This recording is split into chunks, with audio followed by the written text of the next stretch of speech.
ഉള്ളിൽ തട്ടിയുള്ള സ്നേഹമാണ് വടകരക്കാർ നൽകുന്നതെന്ന് വടകര ലോക്സഭാ മണ്ഡലം UDF സ്ഥാനാർത്ഥി ഷാഫി പറമ്പിൽ തെരഞ്ഞെടുപ്പ് പ്രചരണത്തിനിടെ കേരള വിഷൻ ന്യൂസിനോട് സംസാരിക്കുകയായിരുന്നു അദ്ദേഹം.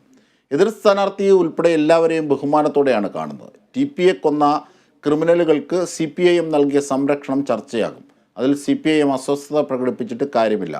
കോൺഗ്രസിൻ്റെ സ്ഥാനാർത്ഥി നിർണയത്തെക്കുറിച്ച് BJP-കാരിയായ പത്മജ പറയേണ്ടതില്ലെന്നും ഷാഫി പറമ്പിൽ കേരള വിഷൻ ന്യൂസിനോട് പ്രതികരിച്ചു.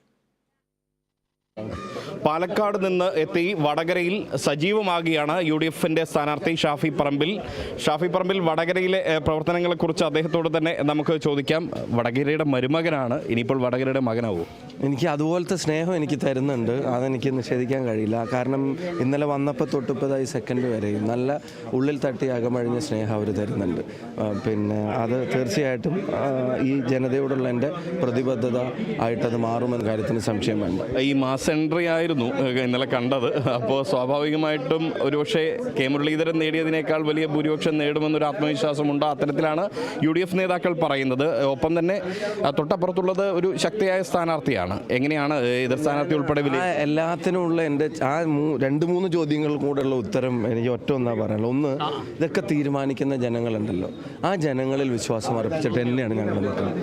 എനിക്ക് എൻ്റെ ശക്തിയിലും അശക്തിയിലോ എതിർ സ്ഥാനാർത്ഥിയുടെ ശക്തിയിലോ അശക്തിയിലും ഞാൻ ആരും ചെറുതായി കാണുന്നില്ല. എല്ലാവരെയും ആദരവോടെ ബഹുമാനത്തോടെ, കാരണം അതൊക്കെ പൊതുപ്രവർത്തകരാണ്, അങ്ങനെ തന്നെ നോക്കിക്കാണാൻ ആഗ്രഹിക്കുന്നു. പക്ഷേ വടകരയുടെ ജനാധിപത്യ ബോധമുണ്ട്, ഒരു പൊളിറ്റിക്കൽ സെൻസ്, രാഷ്ട്രീയ ബോധം. ആ രാഷ്ട്രീയ ബോധം ഞങ്ങൾക്ക് അനുകൂലമായിരിക്കും. ഐക്യ ജനാധിപത്യ മുന്നണി വടകര നല്ല ഭൂരിപക്ഷത്തിൽ നിലനിർത്തും. വടകരയാണ്, TPയുടെ മണ്ണാണ്. സ്വാഭാവികമായും TP കേസ് ചർച്ചയാക്കാൻ UDF തയ്യാറാകുമോ? എങ്ങനെ? തെരഞ്ഞെടുപ്പിൽ മാത്രമല്ലല്ലോ അത് ചർച്ചയാവുന്നത്, അത് തെരഞ്ഞെടുപ്പിന് മുമ്പും തെരഞ്ഞെടുപ്പിൻ്റെ ഇടയ്ക്കും തെരഞ്ഞെടുപ്പിന് ശേഷമൊക്കെ ചർച്ചയാവും. കാരണം ആ ക്രിമിനലുകൾക്ക് ഇവിടുത്തെ പാർട്ടി സംവിധാനം CPMൻ്റെ കൊടുത്ത സംരക്ഷണം, അവരെ ഒളിപ്പിച്ചത്, അവരെ ഒളിച്ച് പാർപ്പിച്ച പാർട്ടി ഗ്രാമം, അതുപോലെ തന്നെ അവരെ ജയിലിനകത്ത് സംരക്ഷിക്കാൻ ശ്രമിച്ചത്, കൊട്ടേഷൻ എടുക്കാൻ പറ്റിയത്, ഫോൺ ഉപയോഗിക്കാൻ പറ്റിയത്, അവരെ മയക്കുമരുന്ന് ഉൾപ്പെടെയുള്ള സംവിധാനങ്ങൾ, അവർക്ക് പരോളിൻ്റെ ഉത്സവം, പുറത്തിറങ്ങുമ്പോൾ അവർക്ക് അവരുടെ കല്യാണത്തിൽ പങ്കെടുക്കാൻ നേതാക്കന്മാരുടെ നീണ്ട നേര. അപ്പോൾ ആ ഒരു പ്രോ ക്രിമിനൽ സ്റ്റാൻഡ് സജീവമായിട്ട് CPM നിലനിർത്തുക. അപ്പോൾ അടുത്ത കോടതി വിധി പറഞ്ഞില്ലേ, അത് തീർത്തും രാഷ്ട്രീയ കൊലപാതകം തന്നെയാണ്. അപ്പോൾ അതിനെതിരെ ഒരു മനസാക്ഷി ഉണ്ട്. ആ മനസാക്ഷി അത് നിരന്തരം ഇത് ചർച്ചയായിക്കൊണ്ടിരിക്കും. ആ ചർച്ചയാവുന്നതിൽ CPM അസ്വസ്ഥത പ്രകടിപ്പിച്ച കാര്യമില്ല. അവരുടെ ആറ്റിറ്റ്യൂഡ് അവർ മാറ്റണം, എന്നാലേ അത് ചർച്ചയാവാതിരിക്കും. ഏറ്റവും അവസാനമായി ഒരു ചോദ്യം കൂടി. അതായത് പത്മജ വേണുഗോപാൽ പറഞ്ഞത് ഷാഫിയെ പോലുള്ളവർ മുളച്ചു വരുന്നതേ ഉള്ളൂ, അവരെയാണ് വടകരയിൽ നിർത്തിയിരിക്കുന്നത്.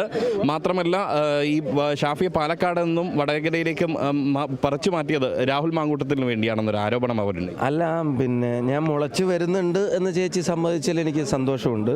കഴിഞ്ഞ DCC യോഗത്തിൽ പിന്നെ ചേച്ചി എന്നെപ്പറ്റി, എൻ്റെ പ്രസംഗം കഴിഞ്ഞിട്ടാണ് അവർ പ്രസംഗിച്ചത്, ഞാൻ തൃശ്ശൂരിൽ പങ്കെടുക്കുമ്പോൾ. അന്ന് ചേച്ചി എന്നെപ്പറ്റി പറഞ്ഞിരുന്നത് എന്താണെന്ന് ചേച്ചിയോടൊന്ന് ചോദിക്കണം, നിങ്ങൾ അവിടുത്തെ ആൾക്കാരോട് ചോദിക്കാൻ പറഞ്ഞാൽ മതി, അത് ഓർമ്മയുണ്ടോയെന്ന് മാത്രം ഒന്ന് ചോദിച്ചാൽ മതി. ആ യോഗത്തിൽ ഒരു 100-150 ആളുണ്ടായിരുന്നു, അവരെല്ലാം കേട്ടതാണല്ലോ. അപ്പോൾ അത് പറഞ്ഞു. പിന്നെ കോൺഗ്രസിൻ്റെ സ്ഥാനാർത്ഥി നിർണയം, ഞാൻ ഇങ്ങോട്ടേക്ക് വരുന്നു, ഞാൻ അവിടെ മത്സരിക്കുന്നു, അവിടെ പകരം ആര് വരുന്നു എന്നുള്ളതൊക്കെ ഇനിയിപ്പോൾ BJP-ക്കാർ പറയേണ്ട കാര്യമില്ലല്ലോ, അത് കോൺഗ്രസ് തീരുമാനിക്കും, കോൺഗ്രസ്സുകാർ തീരുമാനിക്കും, UDF-കാർ തീരുമാനിക്കും, അല്ലേ? അങ്ങനെയല്ലേ? എന്തായാലും പ്രവർത്തകർക്കിടയിൽ സജീവമാണ് ഷാഫി പറമ്പിൽ. ഒപ്പം തന്നെ കൃത്യമായ രാഷ്ട്രീയ മറുപടികൾ നൽകാൻ അദ്ദേഹം തയ്യാറാകുന്നു എന്നുള്ളതാണ്. ഇനിയുള്ള ദിവസങ്ങളിലും രാഷ്ട്രീയ മറുപടി നൽകി വടകരയുടെ ഹൃദയം സ്വന്തമാക്കുക എന്നുള്ളതാണ് ലക്ഷ്യമെന്നും ഷാഫി പറമ്പിൽ പറയുകയാണ്. ക്യാമറ പേഴ്സൺ സജി തറയിലിനൊപ്പം Riyas KMR, Kerala vision news, Kozhikode. വർഗീയ